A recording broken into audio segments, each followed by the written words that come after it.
Nagsalita na po si National Security Advisor Anyo. Ano ba ang first name ni Anyo? Basta si General Anyo ay nagsalita na po at mukhang nililigtas niya po sa kahihiyan itong si Pangulong Marcos. Ito po yung sinasabi natin, no? Dinideny na nila ngayon na mayroon kasunduan, no? Dinideny na ng parte ng Pilipinas na may kasunduan at wala daw po yung mga secret na yan. Bumalik na po dun sa naunang sinabi ni Pangulong Marcos na kung meron mang kasunduan, nire-rescind na niya, no? Yan po ang pag-uusapan natin. O ano na, nagsalita na yung China, di ba? Sinabi ng China na alam ni Pangulong Marcos yung secret deal, na hindi yan sekreto, na binibriefing si Pangulong Marcos, binibriefing itong administrasyon na to, at meron pa nga tinatawag na new, ano yan, may bago silang tinatawag na New Deal, no? Merong tinatawag na New Deal pa. Yan, ayon po yan dito sa Chinese Embassy. Yun po yung sinasabi natin na mahirap pong maging selective tayo, no?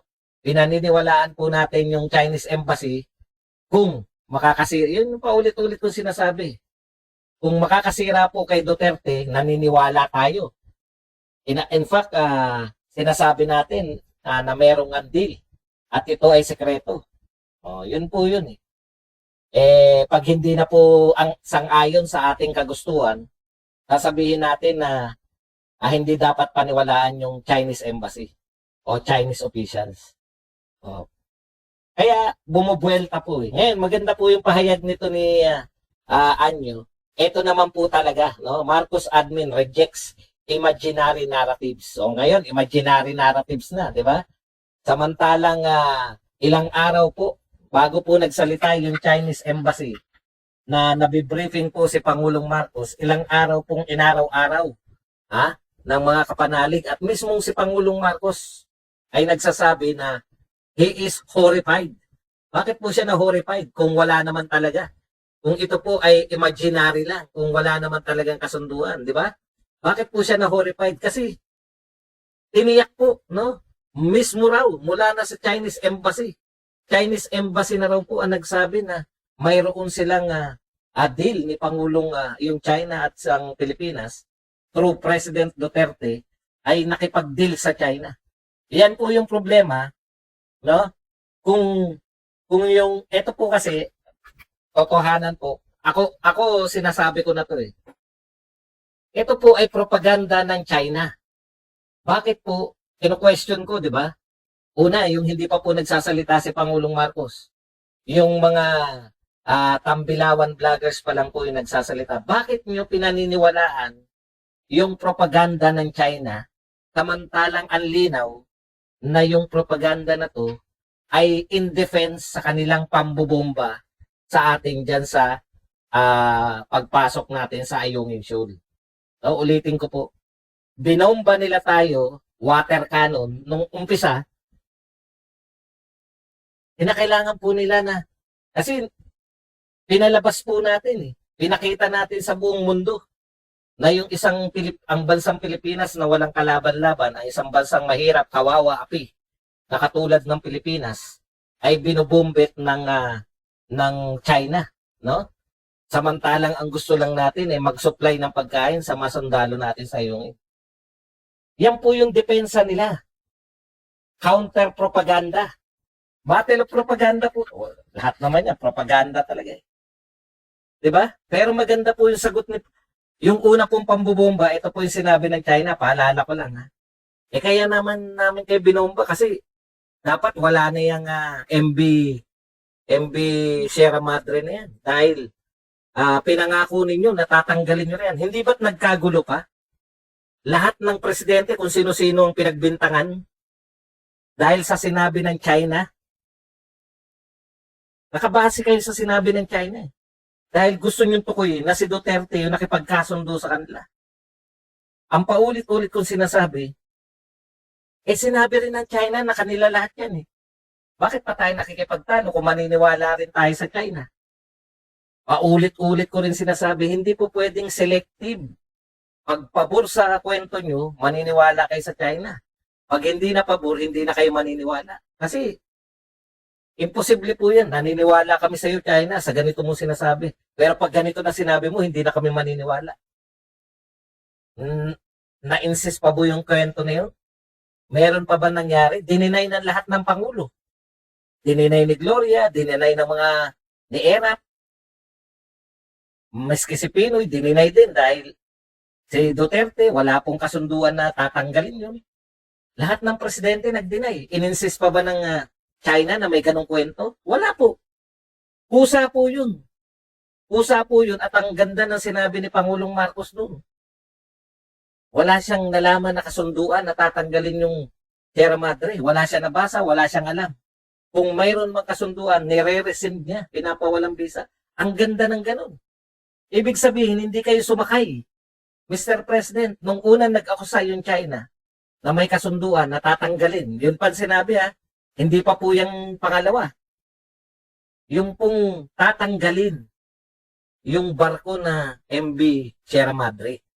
Yun yung akusasyon ng China. Mayroong nakipagkasundo sa kanilang presidente.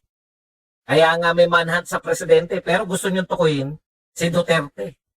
O, nawala po yung naratibo na yun ng China. Bakit? Hindi kinagat ng mga Pilipino eh. Di po ba? Wala pong nangyari ron sa narrative na yun. Binaliwala kasi natin. Eto na naman. Binomba tayo, direkta na.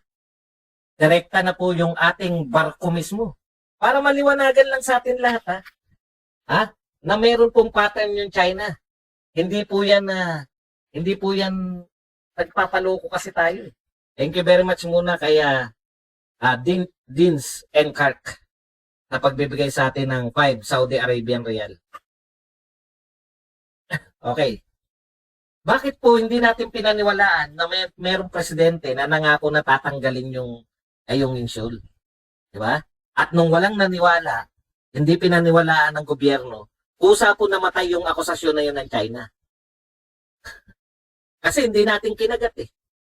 Ngayon, binomba na naman tayo, mas malupit na, direkta na. Dati, hindi tayo pinatamaan eh. Ngayon, tumama na sa atin. Meski sa loob ng barko, may mga sugatan pang sundalo. Kinakailangan uli nila magpaliwanag. No? Bakit nila tayo binumbit? This time, naniwala na tayo. This time, na-horrified kayo, Mr. President. Eh. Di ba? Sa sinabi ng China. At tinanong nyo pa, bakit sikreto? Bakit kayo nag-enter ng agreement ng sikreto?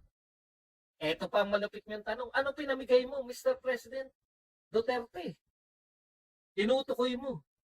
Ano yung basis ni Pangulong Marcos nung sinabi niya? Sinabi ng Chinese Embassy. No? Sinabi ng Chinese Embassy na kinumpirma nila na meron daw silang deal. O naniwala na po this time si Pangulong Marcos. At siya na po ang tagapagsalita ngayon.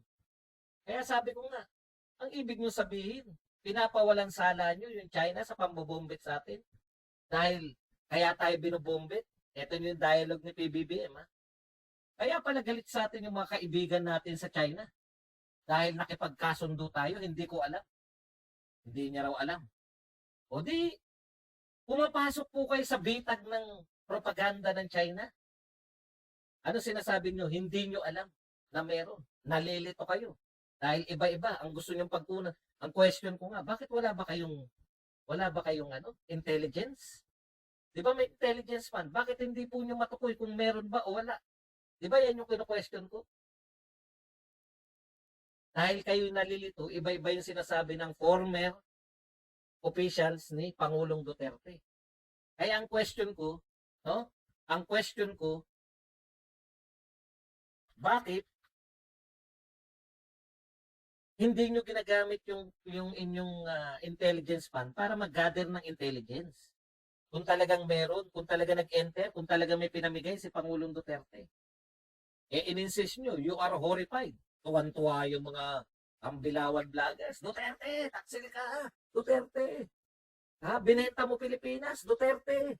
Taksil. Traidor. Kung ano-ano na sinabi. Tsak na tsak nyo eh. na binenta Pilipinas. Tsak na tsak nyo na may pinamigay. Sabi ko nga, kung teritoryo yan pinamigay, bakit walang nakakatukoy kung ano yung pinamigay ni Duterte? Pero ano po yung basis nyo? Kinumpirma ng China na may kasunduan. Yun na naging basis nyo. Trap na po tayo dun. Diba? Yung una, hindi kayo nagpatrap Mr. President. Nung sinabi ng China nung una, na mayroon na nga po sa kanilang presidente na tatanggalin. O ano po sinabi ni Anya? Tama yung analysis natin na yan ay propaganda lang ng China. No? We should not fall into trap which clearly seeks to sow division in our country and weaken our resolve in asserting our sovereignty, sovereign rights, and jurisdiction in the West Philippine Sea. And sinabi ni Anyo, we should not fall into trap.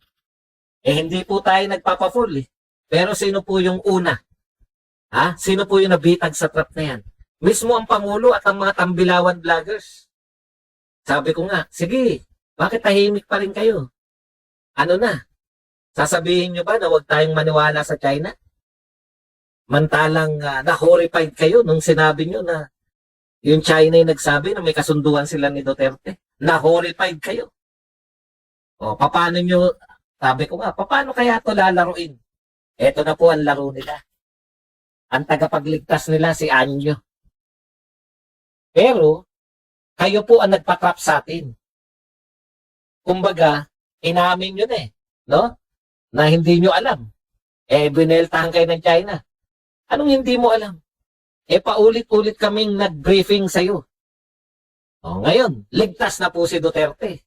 Yung lahat ng akusasyon nyo kay Duterte, hindi nyo pwedeng idiin na si Duterte na nakipagkasundo. Kasi pag itutuloy nyo pa rin yan na nakipagkasundo, ibenta yung WPS o yung karapatan natin dyan, trap na trap talaga kayo.